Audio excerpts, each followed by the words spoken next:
Okay, we're back at it. Well, it's been a cold morning, Corey, and happy to be inside the confines of this podcast studio this morning. Woo-wee. Downtown Ottawa, minus 45 with the wind chill. Yikes. You know, I was just reading this morning in the paper, and it's kind of discussing the anniversary of the truck convoy. So we're looking at a year, a year from now that we had that basically the Ottawa downtown was barricaded off and unusable. And lucky enough, this morning we were able to drive in. And I could just walk down the street and get the use again. But what a year that was.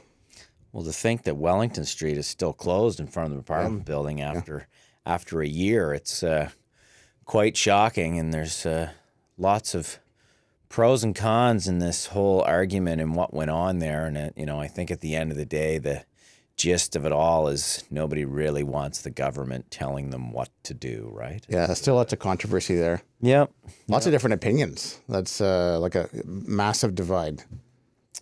Yeah, there's basically two parties, right? It's pro and against, and it's still happening to this day, and yeah, it's never a dull moment. Not at all. Not at all. So it was.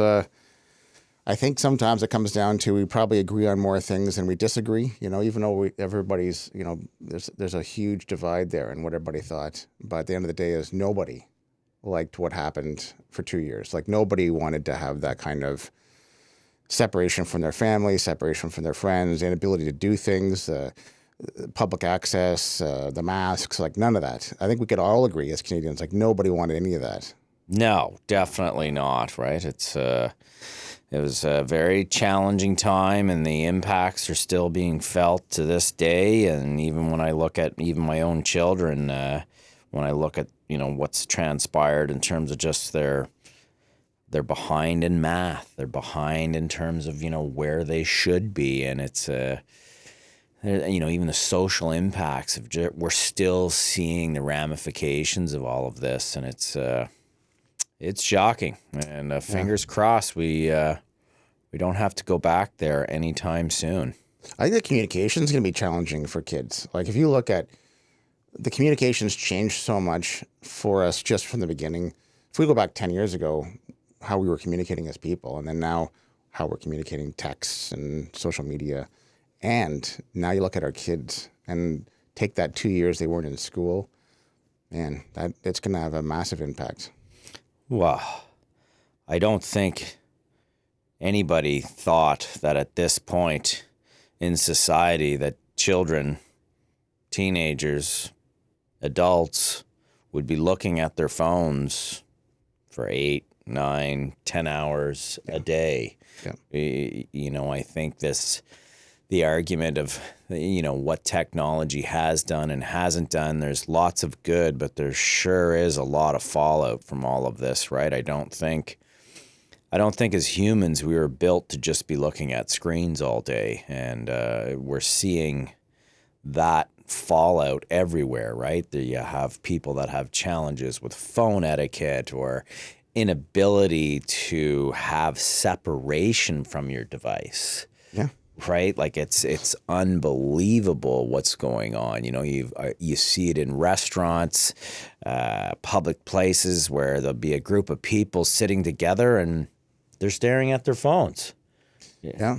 It's challenging the employer right now because if you look at in the work culture, because if you look at how businesses have to operate, even some of the challenges downtown has faced, with the federal government and the people who used to work downtown all the time, and what they have to do just to bring people back into the office, even our own challenges as a firm, just to say, okay, this is what we're wanting. How do we accomplish that? It's more difficult.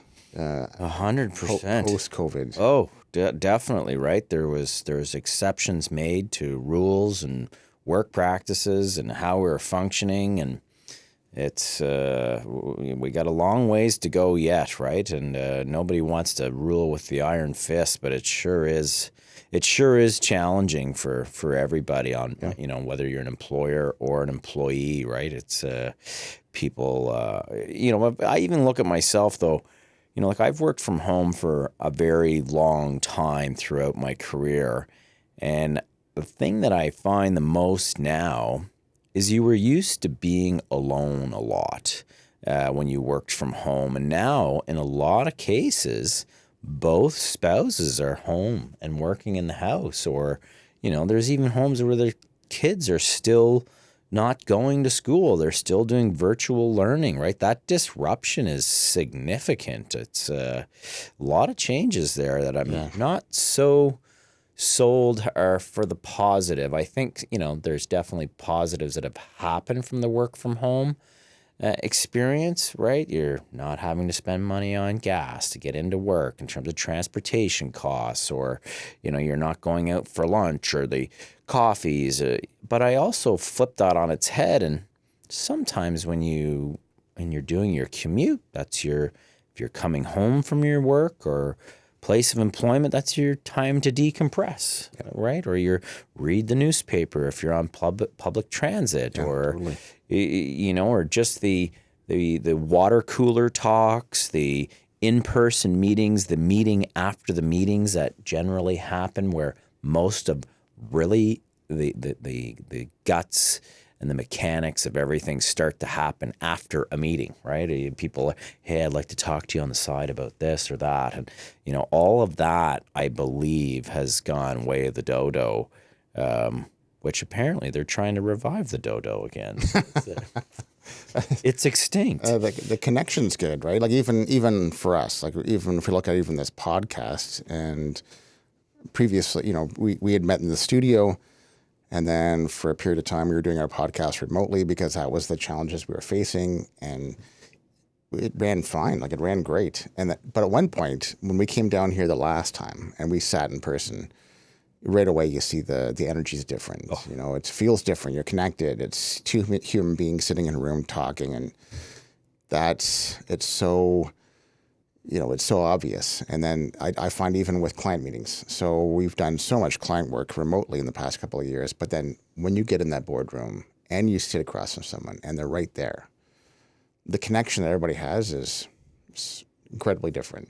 Totally. The interaction of humans is really how we're built, right? We're not built to be speaking to each other remotely ongoing, and it's it sure is a challenge. But I guess that kind of brings us, to our kind of topic du jour is where, how does a business owner communicate, figure out how to maybe pass the torch, maybe how am I gonna sell my practice, my firm, my construction company, my baby that I have built and groomed and evolved? How do I communicate that? How do I get that across to get the things that I want from my business, that I've spent all those sleepless nights working on, and those times where money was tight or is not tight and you're unsure of how to spend it or where to go. It's, we hear the buzzword succession planning. There's a TV show, Succession, and there's all the nuances that go around this. It's a pretty big topic that's in front of us here now for probably the next 10 to 15 years. It's massive. I think it's odd how it shifts so much. When you start a business, whether it's your first generation or you're taking over a second generation business, it's all tactical. It's all numbers and cents and logic. But when you leave a business, it turns completely emotional. It's raw. It's emotional. There's different sensitivities. Whether it's your own emotions about leaving or your own emotions about who's your successor, or who the next generation is going to be, or how it's going to be run. I think that becomes a problem. If I was just doing some reading this morning, and it was look at the McCain brothers. So the two McCain brothers, they were super tight, running McCain, did everything together, never left each other's company. And towards the end of their run, they have a massive division on their belief on who runs McCain and who is the successor.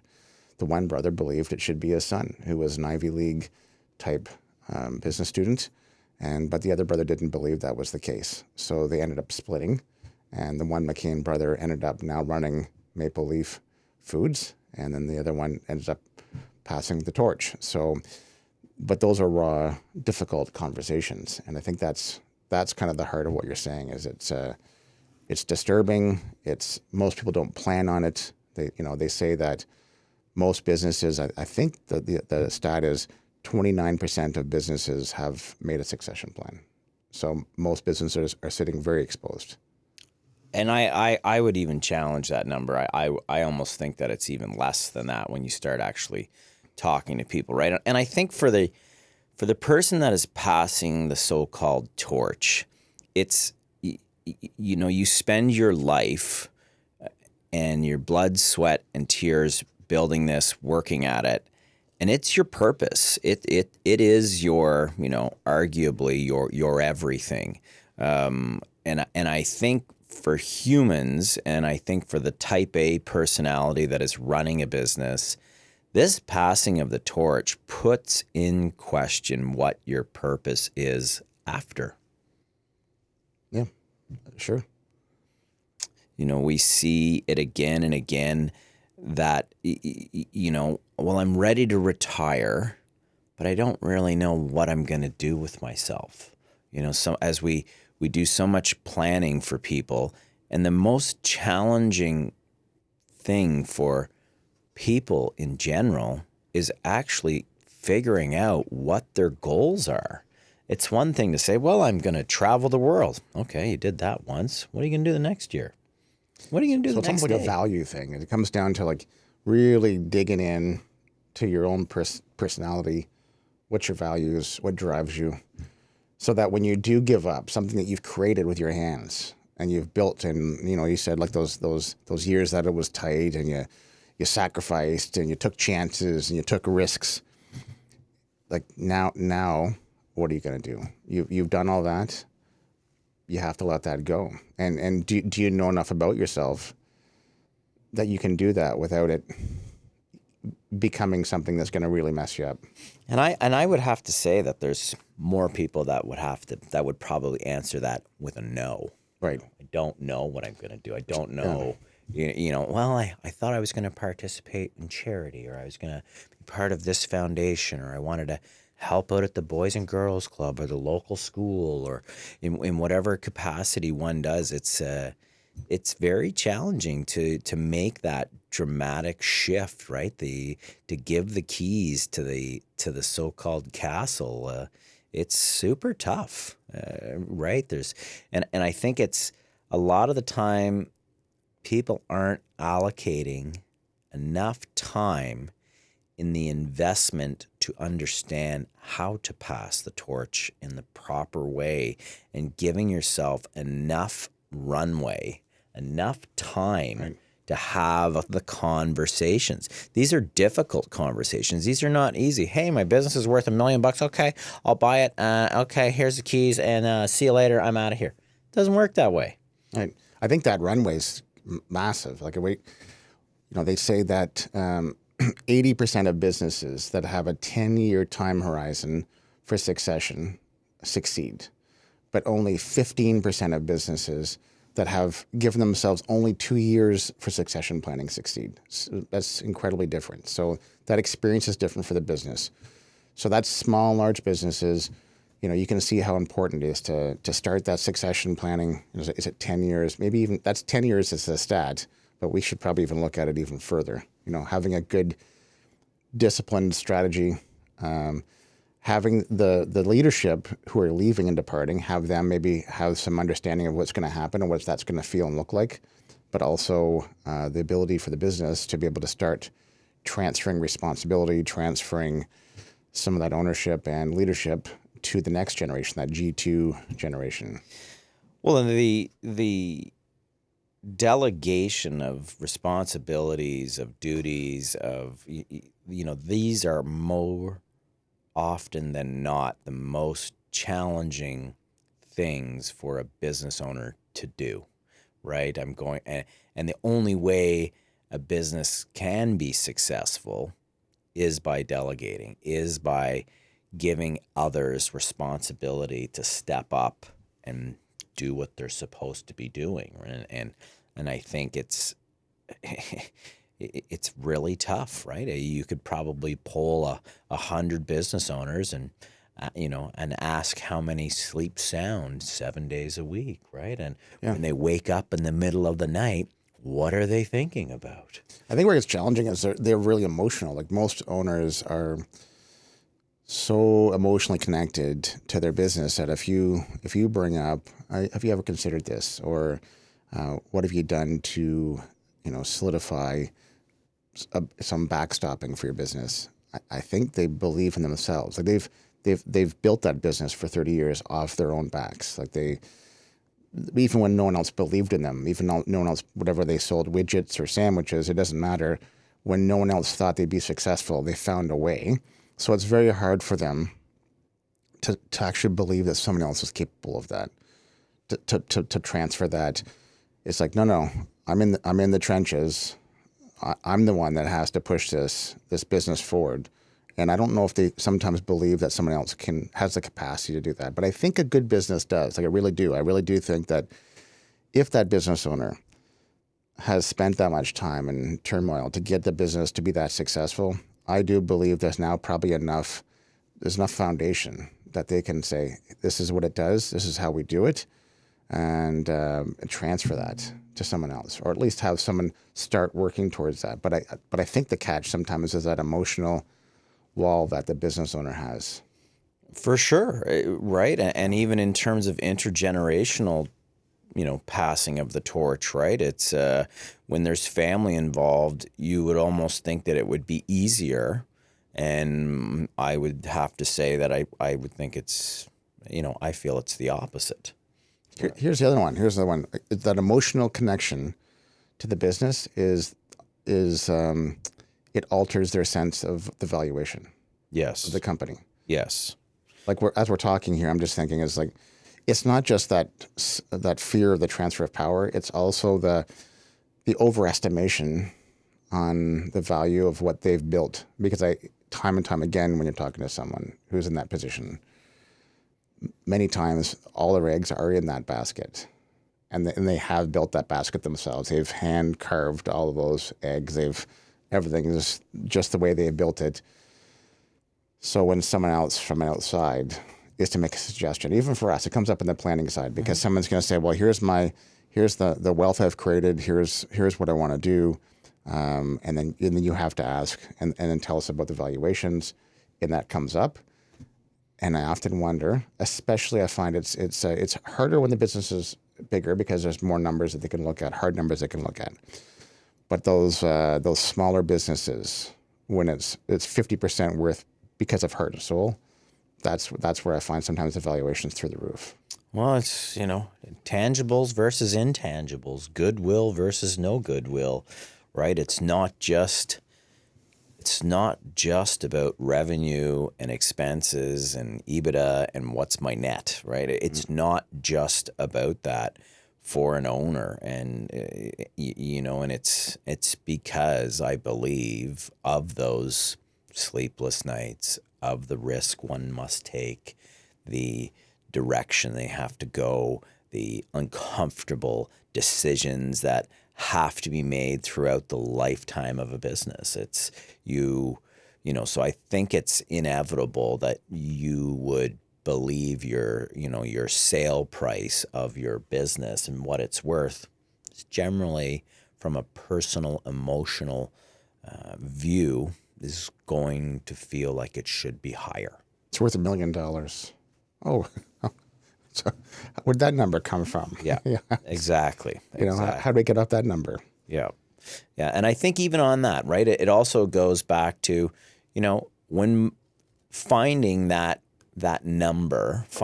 number that all parties are happy with usually means that whether it's two parties or three or multiple, several parties, that not everybody at the table, or anybody at the table, I should say, gets exactly what they want.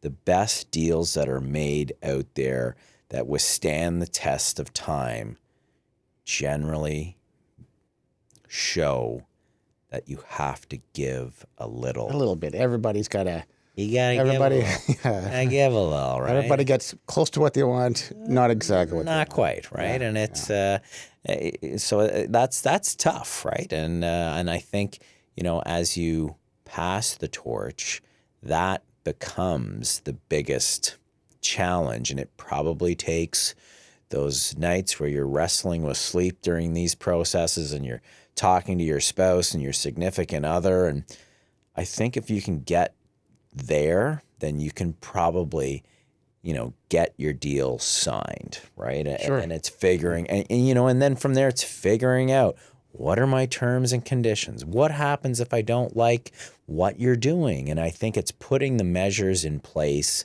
through the right, you know, structure of shares, that if you don't like what the buyer's doing, that you have the right to take it back. You know, obviously there's always penalties and chaos when that stuff happens.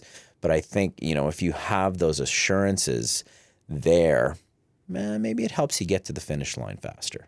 Sure. And I think there's things that, you know, the owner themselves do to hurt their position and hurt, you know, their own valuation. Sometimes not using a chartered business valuator, you know, like actually not having that process started, delaying, like we just talked earlier, delaying the actual succession process. So if you're building your business, you wait to the bitter end before you even have these conversations. Well, like you've taken some points off because you've not shored up your asset. You haven't done a good job at providing for the next generation.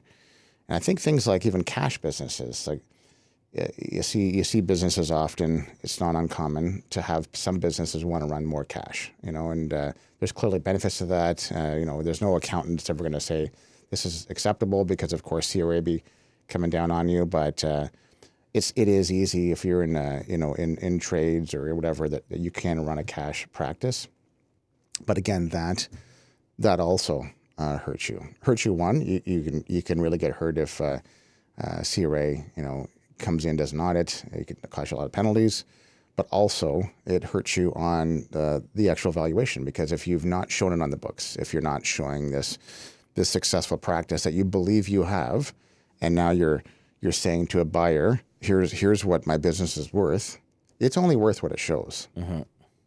So you say, oh no, this business has been producing X amount of revenue for years. And it's like, no, I don't see that. Yeah. So I'm not paying for it. I'm not going to pay for something that isn't on paper. Yeah, that recurring revenue, that referring client base, whatever service or good you're providing, it's what is shown on paper that is really the key, right?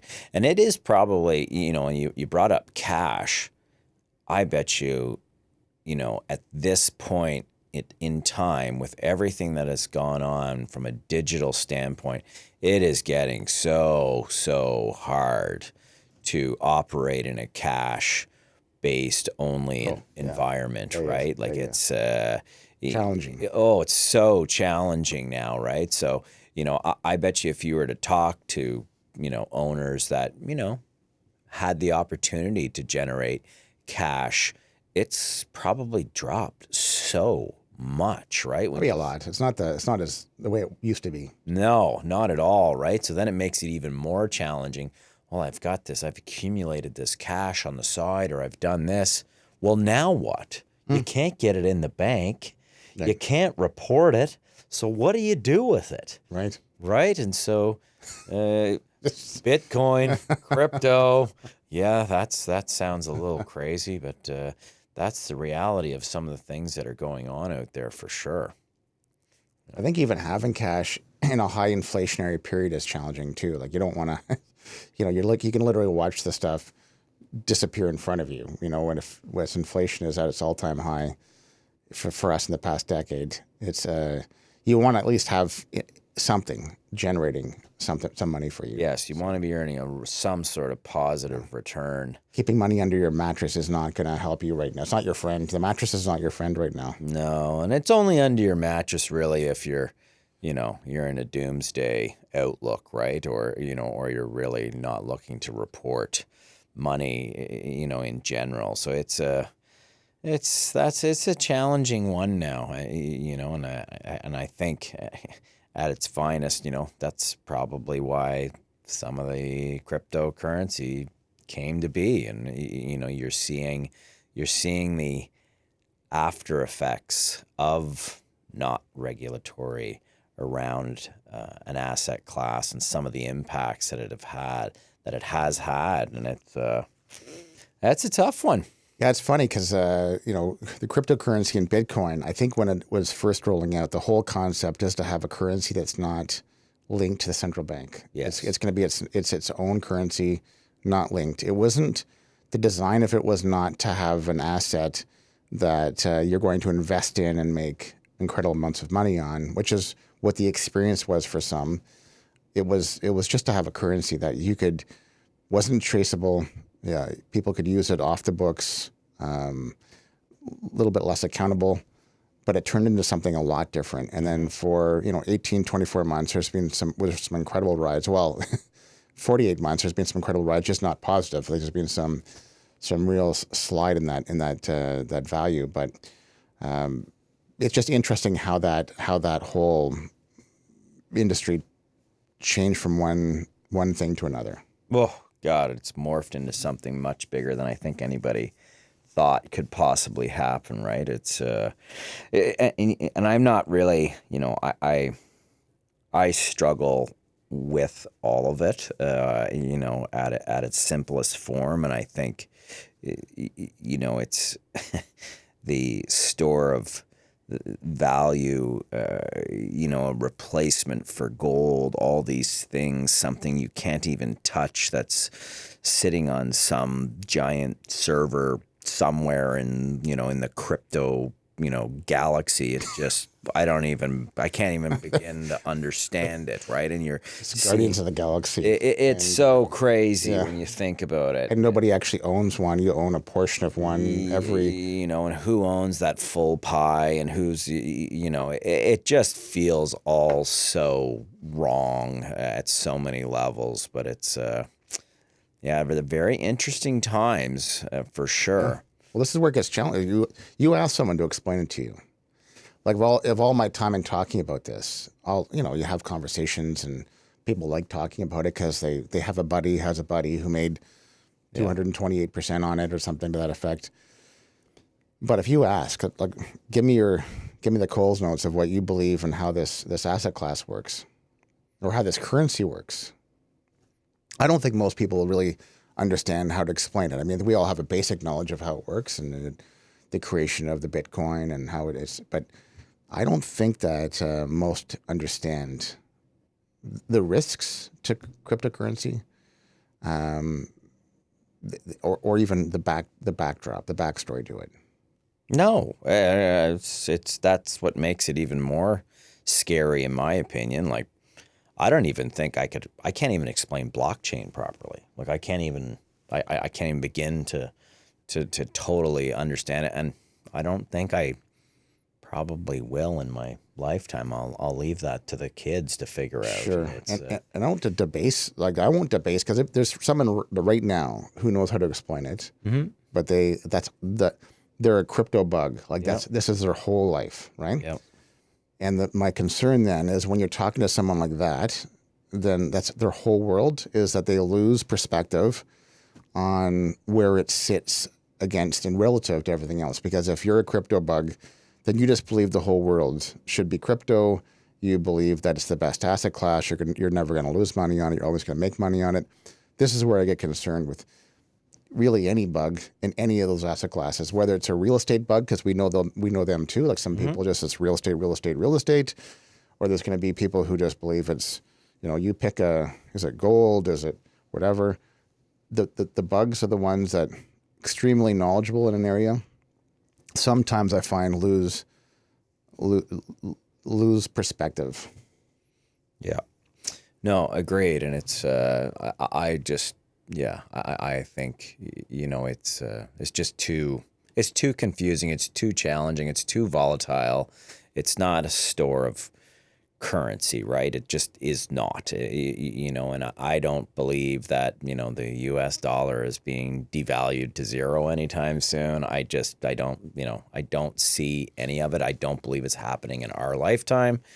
Never say never, but I just don't see it, and maybe I'll be wrong. Maybe the Bank of Canada, maybe the Federal Reserve will, they're looking at their own digital currencies. Once those happen, they'll wipe out everything else. Yeah, probably. Once they start the actual, having to tax the growth that people have, achieved in, the ones that have had success. Like, it's pretty shocking when you look back 10 years what the value of Bitcoin was. Like, to think that Bitcoin first started in 2008, like those early adopters, they most certainly made money, but it feels all so confusing, and there's such misinformation I find when I start reading through it. And there's bulls and bears on both sides of every trade out there with that, right? So it's so what we're not saying for business owners to be looking at crypto, and we kind of got off a little bit on a I tangent. think we're talking about cash, like it was it's the cash and the corp, but then we got into this crypto. But I think I wanted to circle back to was just, if you have cash in your corporation and you're a business owner and you're worried about the future, it's sometimes a good time to look at what do you need for your operations and what should be keeping up with inflation. For sure, right? And for those that are sitting on large balances, it's time for you to look at your advisory team. It's time to say, well, how can I tax shelter? How can I take advantage of having, being a business owner and having a corporation? What are the tools that I have available to me that my money can make money while I'm sleeping? Right. Right. And so it's trying to, the deferral of tax. How do I accomplish that? What are the tools that are there to make that happen? And I think, again, even when we think about a succession planning conversation, you really need to give yourself time to plan. Even if you're not selling your business anytime soon, it's a really good time now to understand, if you did, what is that going to look like? Sure. And how is that going to make you feel? And it's not just, you hear about all in the tech side and the startups, venture capital, they did this and they got paid $5 million or $10 million, or, okay, well, it's okay to dream, but you need to plan. If it does happen, what are you going to do? How are you going to feel? How are you going to react to that?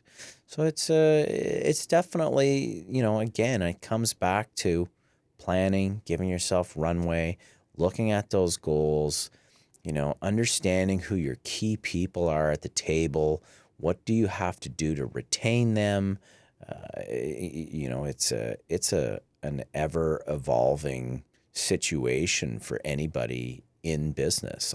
I believe it's and no business just grows by being single siloed one person. It's very difficult for growth to happen unless you got something super specialized, or but otherwise you need to have a team of people to evolve and grow. You'd think so. And if you look at even this growing business that ends up with $5 million or $10 million sitting inside the corp, and now the business owners worked really hard to build a successful practice. They've got more employees than they ever imagined. But some of the conversations come up now is how much of that capital belongs to the business at that succession, at that sale, and then how much of that is going to go with the owner. And if some of that, let's just say the lion's share of that business, let's say that lion's share of that capital goes with the business owner, then what strategies have you put in place to make sure that you're getting as much of that as possible with the least amount of tax? Because everybody wants to pay tax, we have to, but nobody wants to pay more tax than they have to. So have you done some business planning strategies to ensure that you get your share of that capital? That to me sometimes is missed because again, most owners are really excited when they start looking at their statements and they see this accumulation. They just haven't taken it another step further. Well, and in Canada, right, you have the ability to decide if you want to sell the assets of your business or you have the opportunity to sell the shares of your business. And there's pros and cons to both sides, right? We're closing in on $1 million of capital gains exemption in Canada now. Right. And that's a pretty powerful thing to not have to pay tax as a shareholder on $1 million. That's a pretty powerful thing because if you did have to pay tax on that, I don't know, turns into probably a little less than $500,000 after tax. Sure. That hurts. Yes. So again, that comes back to planning, understanding what your business is comprised of. What are these shares actually worth? How do I actually pass them along? And we've all had the conversations, well, why should I care? I die, I'm not going to care. Pass it along, they'll figure it out. But I kind of think if you were looking down from up above or looking up from down below, depending on what you've done in this world, would you roll over in your grave if you saw such a massive erosion of your wealth? Would you, would you be able to say, oh my God, we built this up to a $5 million recurring revenue business. And because we didn't plan it, it turned into $2 million overnight. Like that can't be acceptable for anybody. There has to be, there has to be some legacy that you think internally with yourself that I want this to go on for generations. And I whether you sell it to your kids or to your key person, right? Like you want them, you would think, to have that ongoing success and make sure that the torch stays lit. Especially with key people. Like you mentioned key people a moment ago, and that's so important. If you could spend, that original owner could spend a lot of time getting that team right and getting those right people in place for some unique roles and unique skills. And all it takes is the wrong transfer, the wrong person, and you can start seeing departures from these key people. So if you, to your point of, devaluing a business, you can end up having a business lose its profitability, lose its position in the marketplace pretty fast with the departure of the wrong people. So that's why I think that succession plan has to be pretty robust, because this is what you don't want. You want, as a buyer, you want to have long-term stability. So if you're looking at, we've been talking a lot about the person leaving, then if you're looking at through the lens of the person buying, then I think, okay, well, I want to buy this successful business. I know it's successful because I've been involved in it for 10, 15 years. I've been there. I'm on the ground. It's profitable. It's going to have long-term growth. That's attractive to you. So when that owner is departing, having that map well laid out, I think that makes it really easy for you to buy in. But if it starts to erode, that's an issue. And that's an issue because most likely the person is using the success of that company in their plan to purchase the company. So that it becomes a double-edged sword, right? And then even going back to a lot of these companies that grow, they're probably going to surpass valuations where it might not just be a single buyer. They might have a group of people buy in. There might be multiple partners that have to buy in to take over. Whether it's a restaurant, whether it's a group of fitness studios, or it's a construction company, whether it's pick your poison. But it may not just be one purchaser. So how do we have multiple purchasers? How do we make that attractive? What strategies are going to be used? And sometimes we can defer. Sometimes you can defer the capital gains for a period of time on some of these strategies. But we want to involve, a good accounting team to help with some of the planning that goes with that. And I think too, back to the runway conversation, if you have juniors, if you have key people that you want in your business, there really shouldn't be anything wrong with selling pieces of the pie off and realizing some of those benefits while you're still active, while you're still there, while you can be a majority shareholder and, still guide the ship, but have other people that are part of the ship, that are part of that pie to help that business prosper and move along. And I think even right down to what, when you talked about, some of the toxicity and poison that can happen within a business, I think part of that, the valuation is there culture? Is there values there?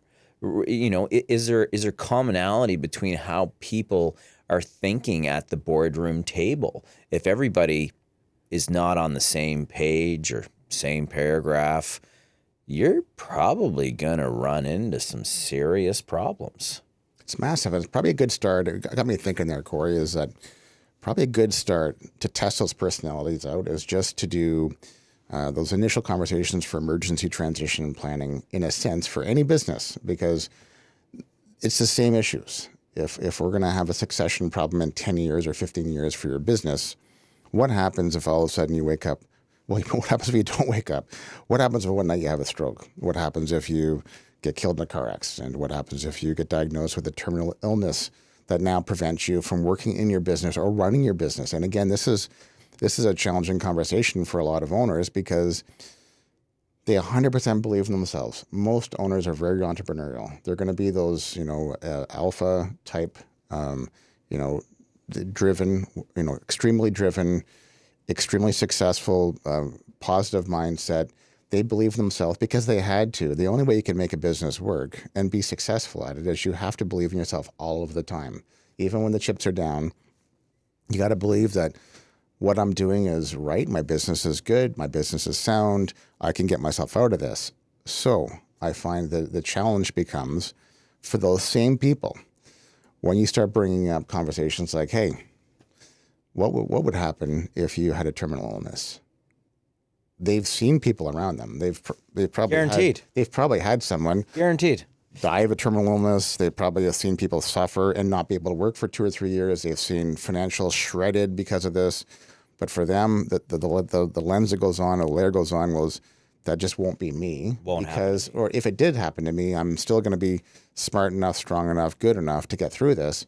But I think that becomes a problem for the business. So just like a succession plan is problematic, I believe if you don't decide earlier what's going to happen if I die, get injured, get sick, who's going to run the ship or run the show in my absence, this is where, going back to what you were saying, I think that's a good conversation to start having, to test those personalities, to say, okay, I'm not prepared to kind of go to the full sale yet, but I'm prepared to start talking about this what if situation.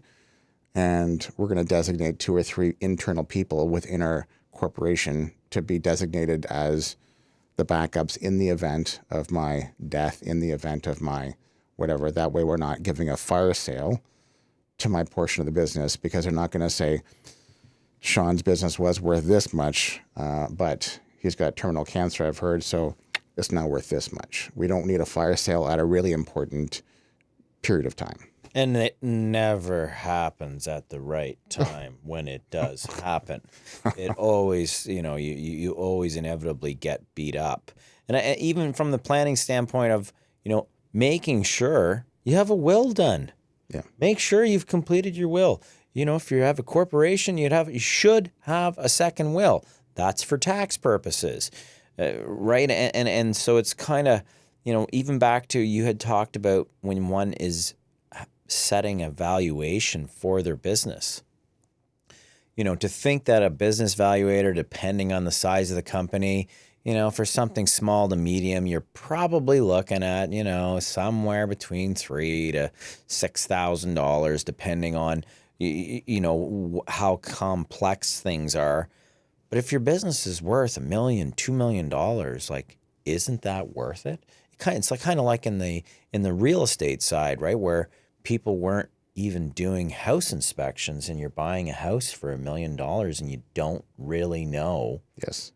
what's under the hood. Well, again, I think it speaks to the emotional side, because then you end up having you diffuse any future arguments, because what's going to happen is if you don't do this valuation process properly, and then we go down the road, someone has the potential to feel jilted. It's either the person that's selling, because what can happen is the business will continue to grow, and then so the person who's exiting will look at the future successes of the business as that could have been mine. So suddenly it's like, wow, I sold for not enough, and that can be painful. Or the future owners might have some pain or pain points, Little buyer remorse. and then suddenly they're thinking we paid too much. So I think this puts everybody on the same page, so that when they make that decision, that they feel good about the purchase. There's no surprises. And I think without exposing, there is some local businesses I know that have gone through something like that. I think we had some fairly publicly traded businesses in the Ottawa area that had gone through this kind of process, where not all of the bad corporate news was on the balance sheet. The buyers weren't aware, and then there was sometimes there has been times when purchases were made where too much was paid, and now you've inherited somebody else's problem, and you might be unhappy. So I think that valuation process is really key, even when you think you're getting a good bargain. No, you got to peel the layers of the onion back, right? And there's always many, many layers with a business. So it's diving in there and trying to, dissect and go through it, right? And the biggest challenge for everybody is that even during these periods of time, your business is still running, right? You're still operating. You're still out and about. You're still putting tenders and going after contracts and clients and new accounts, and so this comes back to the comment of having runway, because the business is still operating. So to afford something that's going to take 18 months, 24 months, 36 months of conversation and back and forth with legal and accounting and advisory team to understand how to make this happen. Like, you really have to give yourself more time than you think. Look at us now, right? We're both a little bit of DIYers around the house and stuff. How many times, I'm going to hang up some drywall here, and I'm going to do this, or I'm going to do that. It's going to take me 2 hours. And you spend the whole effing weekend hacking away at it because you discovered something, or you haven't done it before and you screwed it up, and it's a little bit difficult and it's challenging, and maybe you got to take the kids to hockey or basketball or wherever. You still didn't get it all done. And you still didn't get it all done, right? It's kind of, I look at it that it's the same, right? If you're not one that's doing this stuff on a regular basis, like, you have to give yourself time to accomplish such a significant sale or purchase, arguably depending on what stage you're at in your life. I agree. I think that's crucial too, that, if we go back to just even the 48 hours after whatever significant event happens to the business owner. Did they die in their sleep? Did they just find out they got leukemia? Did they get in a bad car? Whatever that scenario is, which is awful. Nobody likes to talk about it. But the next 48 hours for a successful business is really crucial. What's the messaging to clients? Who's the contact point? If something was to happen to, everybody who's listening could pick their own business that they're thinking about and say, okay, let's knock off the key partner. What happens at 1 o'clock that morning? Who contacts, or who does the spouse contact to say, my husband just passed away, or my wife just passed away, whoever the CEO is? What's the next move? What happens next? Which team members get involved? Which clients find out first? And how do they find out what messaging is said before it hits the paper, before it hits the trenches and everybody finds out about, did you hear about what just happened last night? how do we control that messaging? How do we show strength for that business? I think having that well-plotted plan out really does do damage control. That's where I think it's a value. And I think so. And then sometimes that can be thousands, hundreds of thousands, or millions of dollars worth of the difference of what that business is worth. For sure. For sure. It's planning, right? It's sometimes is a very painful experience, and it's almost, when you pull it back at its core, when you say plan, it is a 4-letter word. It is a painful experience for most people, right? But I think with the right guidance and the right team around a person that can help, get you where you want to go, I really do believe is the key to your success, right? And you have to focus on doing what you're good at and delegating and taking your finger off of that so-called, button that you have to do everything yourself, that you have to touch everything yourself. You have to get yourself to that point where you're comfortable and that you can say, I don't know enough about this to complete this. I don't know enough on how to do this. And, and I think that's part of, maybe that happens with age. If you were to talk to somebody at 30 versus in their 50s, they probably have different versions and outlook as to what's gone on, right? You had talked about death, right? Well, we all know, both of us were circling around. One of us is above the age of 50, and Oh, wow. one's circling really close on it as well. And but I'm gonna break the fourth wall. I can't. I can't. Oh believe you yeah, said that. you're turning green right now. Look out! Look out! But it's jacket, shocking. It's shocking though what starts to happen at the different stages of life. Right? And I think it's recognizing that, for the majority of our generation, of our demographic, going into your 50s, going into your 60s, life keeps changing. When you're in your 30s, you're going to weddings and bachelor parties and bachelorette parties, and you're doing this. Hey, you get into your 50s. Keggers and All of it, all the craziness, right? All the craziness that goes on, and then you start making hopefully some better decisions through your 40s, and, and then you get into your 50s and you kind of might be faced with some mortality issues, right? Whether it's close family, parents that have passed, uncles, relatives, grandma, grandpa, all this starts to happen. And you start now all of a sudden, when you see people in public places, it's at a wake, it's at a funeral, it's at a celebration of life, right? And I think there's these natural triggers, and maybe that's the point of life, that when you get into this stage, it's like, shit, maybe it is time to do some planning. Maybe I need to step back and think about things as to, how am I going to pass the torch, whether it's for business or whether it's personal. And the only way you can do that is by planning. It's the key. Spending some time talking about the hard conversations. I think sometimes what we do when we have those conversations, as you just pick up the small little gaps. It's have you appointed a POA for your business? If something was to happen to you. So it's sometimes people think, well, I've got my will done, I've got my POA done. It's like, okay, great. That's for your POA for your health. So that someone, we always use the, should I pull the plug or something? That's the conversation that most people are thinking about. But what if you're not dead, but you're incapacitated? I know my wife's pulling the plug either way. I'll try to stop her.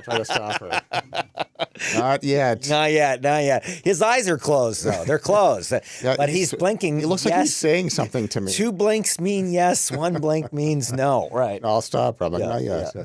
But I think it's it comes down to if you're incapacitated, who is going to go down to the bank on Monday morning to have access to the corporate accounts, to be able to pay the employees, to make legal decisions, to make who can do that? And if you have an appointed POA, then what issues are going to be held there for your company?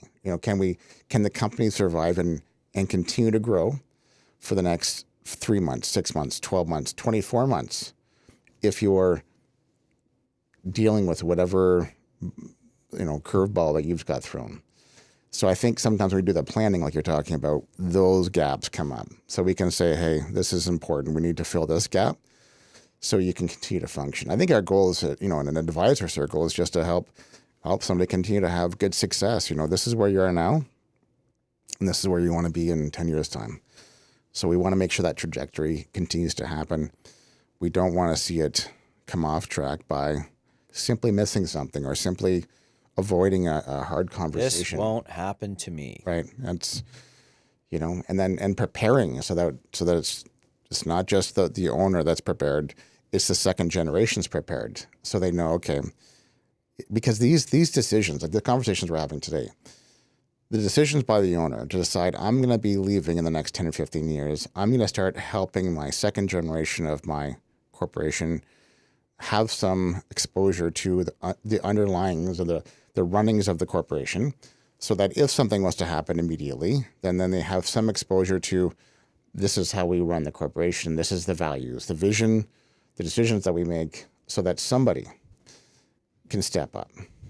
Well, there's not a team out there, and if you look at it from a sports standpoint, there's a captain, there's an assistant captain, yeah, and there's a secondary assistant captain, right? Yeah. And that really is the only way you can operate, right? You have to have those assistants that can wear the sea when the passing of the torch when something happens, right? And it's okay, right? It's nobody is invincible, and nobody has all the answers, and nobody has a crystal ball.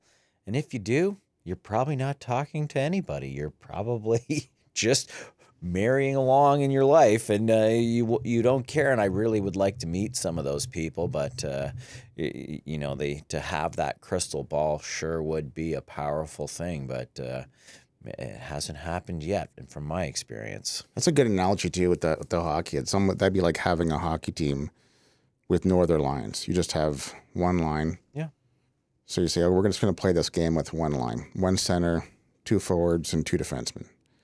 You're like, no, nobody would say that's a good idea. It'd be like, well, no, what if we get tired? What if one gets hit? What if someone gets injured? It'd be like, no, not this hockey team, because we're the best. Yeah. So it's like, you kind of nailed that analogy there. I think that's a good one. But it's a very emotional, as we talk today, we go from, the fear of just handing it over to the fear of what happens if, to, how do we get this in place? And in that, we looked at time horizon, just time horizon, good planning, the things that you can do to mess up your own exit.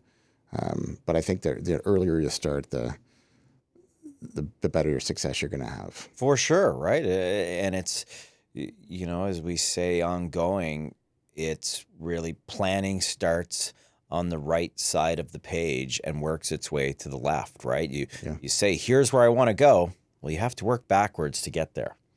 Kind of crosses over too on the personal side, because I find often when you're sitting with business owners, if they haven't taken the discussions that we're having right now and talking about, if they don't know what the business is going to be worth fully in 10 years' time, it's really hard to take that value and put it on to their personal planning, because they're trying to make personal decisions on what's life going to look like. They've got family goals, family plans, visions, values on that side. And we're trying to assure or help point in the right direction. Are you going to succeed or not? But until you have that corporate side shored up, it's really hard to get that personal side shored up as well. Well, the whole point is for the corporation to basically pay for your retirement. Should be. Right? That should be the goal, right? I gave my blood, sweat, and tears so that I can now maybe I want to go to Florida for a month or California or Arizona, or you want to golf or travel the world, love whatever it is, right? Like this is the whole point, right? And it's not to say that don't ever do those things while you're in your working years and in your prime, because you don't know what tomorrow has in store. But it's still planning it out. It's still plotting out, how am I going to get there? How do I sustain enough income? How do I deal with the impacts of illness? Heaven forbid they're terminal. How do we deal with all those things? And I think we've said that a few times, but it's just take the time for yourself. Have that regroup. Have that check-in. Decide on, what really matters to you. And even from the standpoint of what really matters, we've talked about at the, in the younger demographics, what you think in your 30s is not the same as what you think in your 40s, certainly not in your 50s or 60s. It continuously evolves.